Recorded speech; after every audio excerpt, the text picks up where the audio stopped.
अतिवृष्टीग्रस्त शेतकऱ्यांना नुकसान भरपाई आणि सरसकट कर्जमाफीची मागणी करणाऱ्या शेतकऱ्याचं उपोषण कन्नडमध्ये सुरू असताना थेट छत्रपती संभाजीनगरचे पालकमंत्री संजय शिरसाट यांच्या बंगल्यावर जाऊन हे आंदोलन मागे घेतलं गेलं। या घटनेनंतर प्रशासनाच्या भूमिकेवर आणि उपोषण सोडवण्याच्या पद्धतीवर विरोधकांकडून जोरदार टीका होतीये। लोकशाही मराठीचा याच संदर्भातला हा स्पेशल रिपोर्ट पाहूया।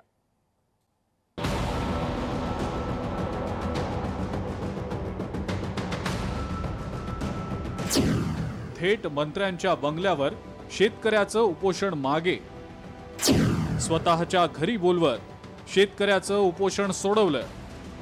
उपोषण सोडवण्याच्या पद्धतीवर टीकेची झोड। कन्नड इथल्या तहसील कार्यालयासमोर अतिवृष्टीग्रस्तांना पंजाब सरकारप्रमाणे नुकसान भरपाई, मृतांच्या कुटुंबियांना मदत, सरसकट कर्जमाफी आणि बँक वसुली स्थगिती आदी मागण्यांसाठी शेतकऱ्यांनी उपोषण सुरू केलेलं होतं। तहसीलदार आणि अधिकाऱ्यांनी वारंवार समजावूनही उपोषण मागे घेतलं गेलं नाही। अखेर प्रशासनानं मंत्री शिरसाट यांच्या सहाय्यकांशी संपर्क साधला। पालकमंत्र्यांचं वेळापत्रक व्यस्त असल्याकारणामुळे ते कन्नडला येऊ शकले नाहीत अशी माहिती समोर आली। जावं असं मी वाटलं, प्रश्न येत नाही। मी कन्नडला 2-3 चक्रा मारलेल्या आहेत। मी स्वतः अनेक भागामध्ये गेलेलो आहे, म्हणून त्याचा असा वेगळा अर्थ घेण्याचं काहीच कारण नाही। त्यांचा फक्त आग्रह असा होता की पालकमंत्र्यांची माझी भेट झाली पाहिजे। मग भेट झाली पाहिजे तर मी त्या दिवशी दुपारी मुंबईहून आलो 6 वाजता आणि त्यांना 8:30 वाजता भेटायला बोलवलं, म्हणून त्याच्यामध्ये इतर काही घेण्यासारखं काही नाही। प्रशासनानं उपोषणकर्त्यांनाच थेट छत्रपती संभाजीनगर इथं आणण्याचा निर्णय घेतला। रुग्णवाहिकेमध्ये सेठी, डॉक्टर आणि काही कार्यकर्ते तसंच पोलीस आणि तहसीलदार यांच्या गाड्या रवाना झाल्या। रात्री उशिरा ते शिरसाट यांच्या निवासस्थानी पोहोचले। यावेळेला शिरसाट यांनी शेतकऱ्यांच्या मागण्यांवर सकारात्मक भूमिका घेतल्याचं सांगितलं। त्यानंतर शेतकऱ्यांनी ज्यूस पिऊन उपोषण मागे घेतलं, मात्र शेतकऱ्यांनी प्रशासनावर लक्ष देत नसल्याचा आरोप देखील केलाय।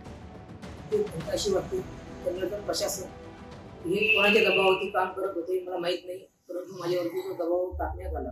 प्रशासकीय अधिकारी कोणाच्या सामने अशी ट्रीटमेंट देते मला माहित नाही, परंतु एक उपोषणकर्त्याला मी काल वैद्यकीय हॉस्पिटल कन्नडमध्ये जेव्हा मी गेलो, उपोषण झाल्यानंतर मी त्यांच्याकडे वैद्यकीय सेवा घेण्यासाठी गेलो असता त्यांनी मला फक्त ह्या 3 गोळ्या देऊन पुन्हा पाठवलं। ठाकरेंच्या शिवसेनेचे नेते अंबादास दानवे यांनी प्रतिक्रिया देताना म्हटलंय, आतापर्यंतच्या आपल्या राजकीय कारकिर्दीत ही पहिलीच अशी घटना आहे की शेतकऱ्याला स्वतःच्या घरी बोलून उपोषण सोडवलं जात आहे। ही सरकारच्या नेत्यांची मस्ती आणि मुजोरी आहे आणि हा शेतकऱ्यांचा अपमान आहे अशी भावना ठाकरेंच्या शिवसेनेचे नेते अंबादास दानवे यांनी व्यक्त केली आहे। एकीकडे सरकार मदत देत नाही, एकीकडे उपोषणाला बसला तर मंत्र्यांनी त्यालाच इकडे बोलवून घेतलं स्वतःच्या घरी आणि त्याचं उपोषण सोडायला लावलं। मंत्र्याला एवढं जरा तासभर अर्धा तासात जाऊन त्याच्या इथं जाऊन त्याचं उपोषण सोडायचं होतं तर त्याच्या इथं जायला पाहिजे होतं। वाटतं शेतकऱ्यांच्या भावनांचा, त्याच्या मागण्यांचा हा अपमान आहे, मंत्र्याची ही मुजोरी आहे, मस्ती आहे। मंत्री संजय शिरसाट यांनी या शेतकऱ्याच्या उपोषण स्थळी न जाता या शेतकऱ्याला थेट उपोषण सोडवण्यासाठी आपल्या बंगल्यावर बोलावल्यानं या घटनेची चर्चा राज्यभर सुरू आहे। एकीकडे शिरसाट यांच्या या कृतीवर टीका होतीये आणि विरोधक त्यावर चांगलंच तोंडसूक घेताना दिसतायत।